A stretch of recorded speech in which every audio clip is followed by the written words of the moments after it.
Salut à tous et à toutes et bienvenue pour une nouvelle review. Aujourd'hui, on va parler de la 5e édition du Game Changer Wrestling Blue Sport.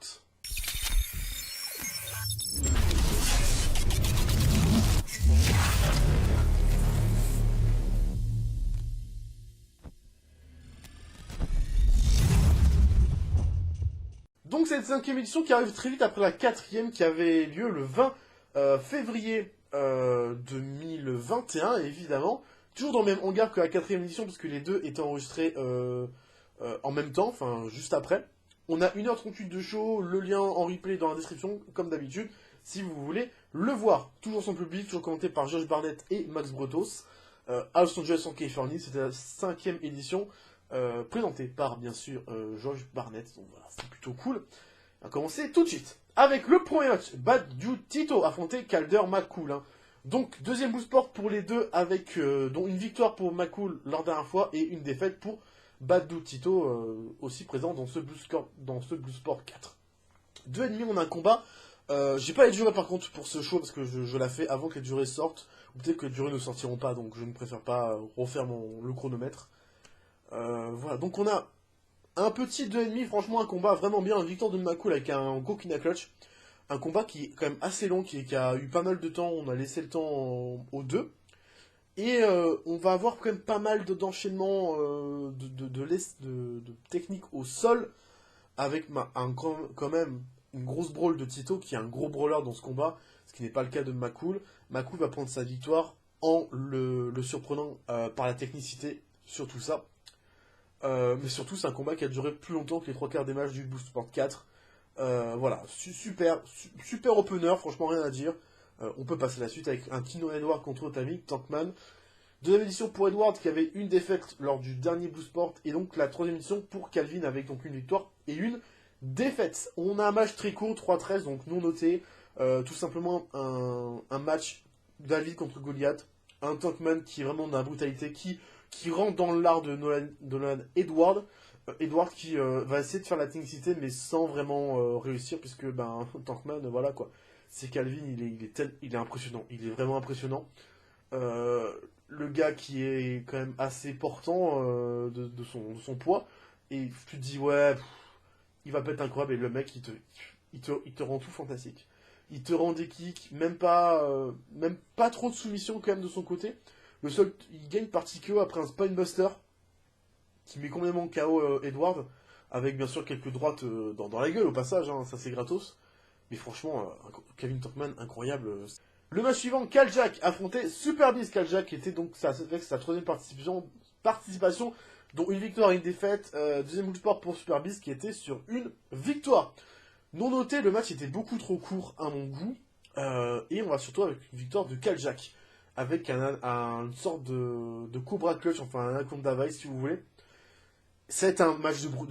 Hein. Les deux sont réputés pour être des brawlers, surtout Super Beast, qui m'a encore une fois extrêmement impressionné. Au Blue Sport Cage, j'en ai parlé comme quoi sa gimmick de Bane et le fait que c'était un brawler qui rentrait dans l'art avec des gros coups dans le dos, des gros coups d'avant-bras, me plaisait énormément. Et là encore une fois, ça me plaît beaucoup. Et je pense que je vais encore plus m'intéresser parce que c'est quand même un catcheur qui a quand même pas mal d'années, qui n'est pas non plus tout jeune. Il a que 40 ans, il a dans les 40 ans, donc ça passe encore. Et franchement, je vais vraiment m'intéresser avec le bonhomme parce que fantastique, franchement, j'aime beaucoup.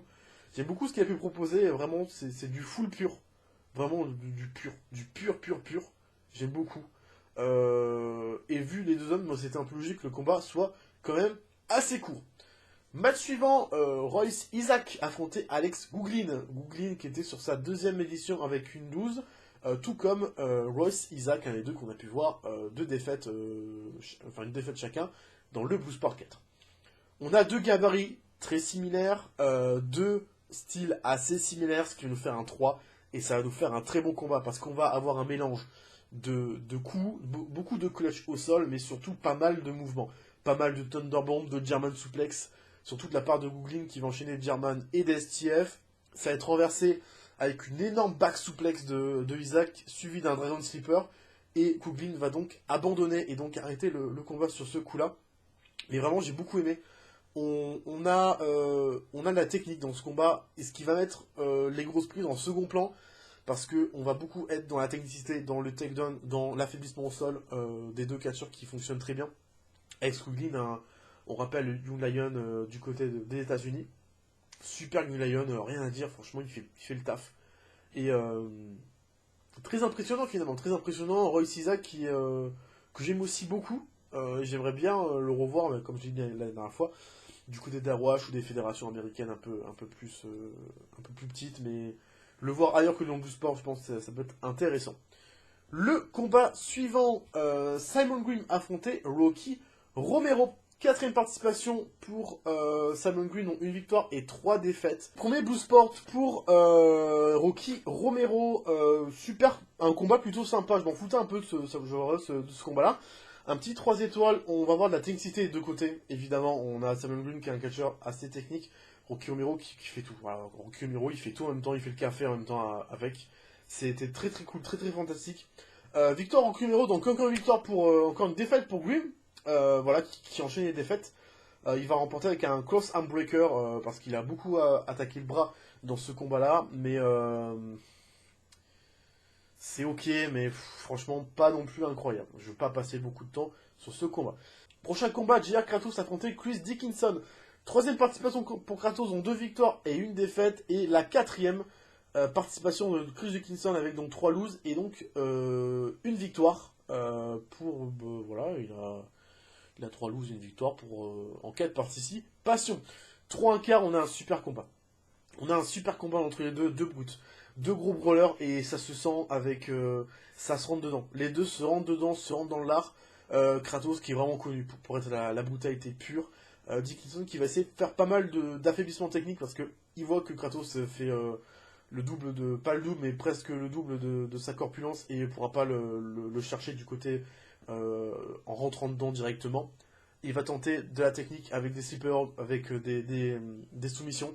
Ce qui n'a pas vraiment fonctionné, Kratos va souvent le dominer et le mener en termes de brutalité. On va avoir une magnifique German suplex de Chris Dickinson qui va soulever Kratos et va enchaîner directement avec un sleeper hold parce que Kratos l'avait porté et allait le jeter à l'extérieur du ring, donc il esquive, il se passe derrière lui. Sleeper hold, Kratos qui abandonne. 3-1-quart, vraiment super combat intense. Et c'est tout ce qu'en fait on demandait avec 2 big men qui se rentrent dedans, vraiment rentrent dedans. Les deux aussi qui sont du côté de New Japan Strong, donc vraiment intéressant à voir ce qu'ils vont faire là-bas. Est-ce qu'on va avoir un combat, un contrat entre les deux, ou est-ce que ça va être peut-être pourquoi pas un début d'histoire entre les deux hommes. Franchement, ouais, combat très très cool, je conseille à tout le monde. Là on a un match de cette soirée, Jeff Cobb affrontait Tom Lawlord. Donc 3-1-quart, super combat avec la deuxième participation pour Jeff Cobb avec une victoire à son actif. Et 4 participations pour Lawlor avec donc 2 wins et 1 lose. Enfin, 4ème participation dans le lose part plutôt, devrais-je dire. On a un combat technique. Encore une fois, surtout avec les deux combattants. Lawlor qui est un ancien MMA. Jeff Cobb qui a fait de la MMA aussi. Donc ça se ressent dans ce combat-là. C'est au sol. Ça ne fait pas grand-chose. Ça fait pas de grosses prises. C'est souvent du takedown, souvent du travail au sol avec quelques coups placés par là. Lawlor qui va prendre le dessus à certains moments, mais va se faire souvent renverser et ça va être la cause de sa défaite parce que Jeff Cobb va prendre une victoire grâce à une esquive de German.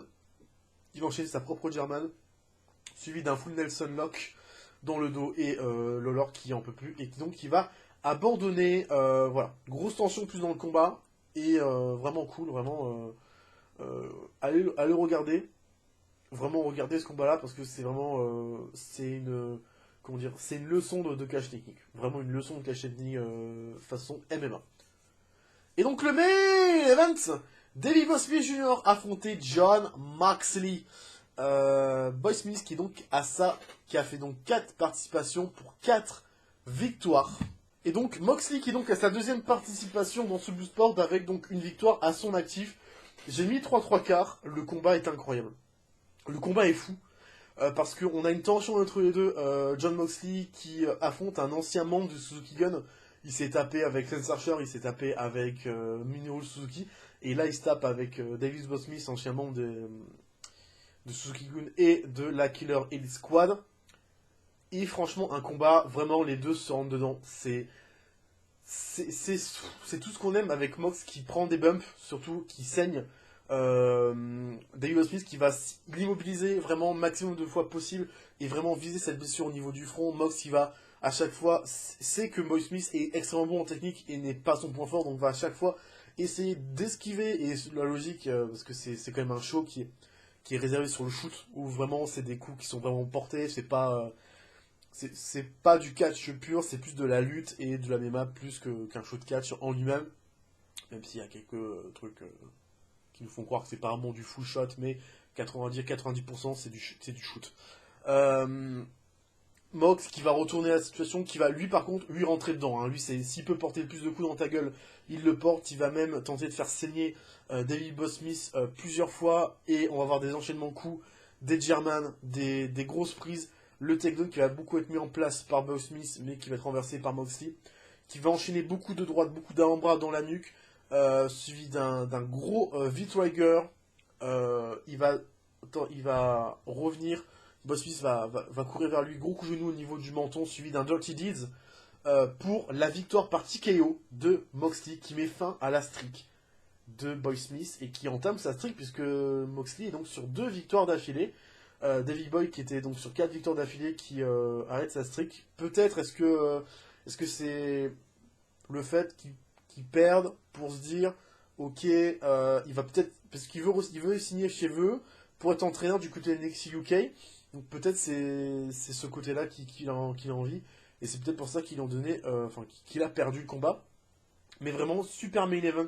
J'ai vraiment beaucoup aimé Mox qui fait une sorte de promo à la fin, devant Cam, où vraiment il impose en disant voilà, c'est chez moi, le Blue Sport, c'est ma maison maintenant. Voilà, donc il s'impose comme la tête d'affiche maintenant du Blue Sport, et vraiment cool, vraiment très très cool.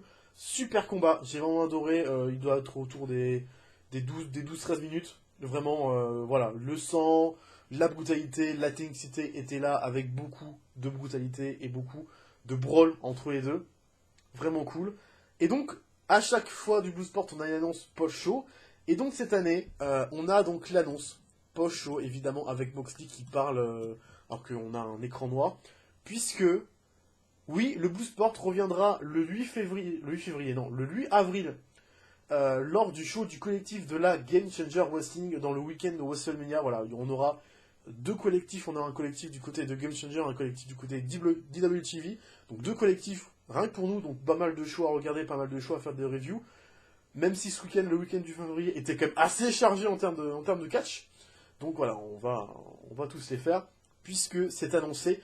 Jon Moxley affronta Josh Barnett, et ça, c'est quelque chose que j'aime beaucoup. Déjà, je suis grand fan de Moxley, et deuxièmement, Josh Barnett est un catcheur connu dans le deathmatch, il me semble, et connu dans le shot, puisqu'il a fait pas mal de... Il a été dans le Blue Sport de Matt Riddle, il a fait, je crois, 2-3 Blue Sport dans ses versions présentées, donc vraiment très hâte de voir un Moxley Barnett lors du Blue Sport 6 en avril. Franchement, très très content. Je vais m'arrêter là pour cette review, j'espère qu'elle vous aura plu. N'hésitez pas à aller voir le show, si tu l'as vu, n'hésite pas à me le dire en commentaire ce que tu en as pensé. Abonne-toi, laisse un commentaire pour le référencement, abonne-toi, le like, j'ai encore dit abonne-toi, le like, la cloche, les liens en description, n'hésite pas à me suivre sur mes réseaux sociaux favoris. Voilà, je vous fais plein de bisous, à très très vite, catch et amour, et surtout, peace out.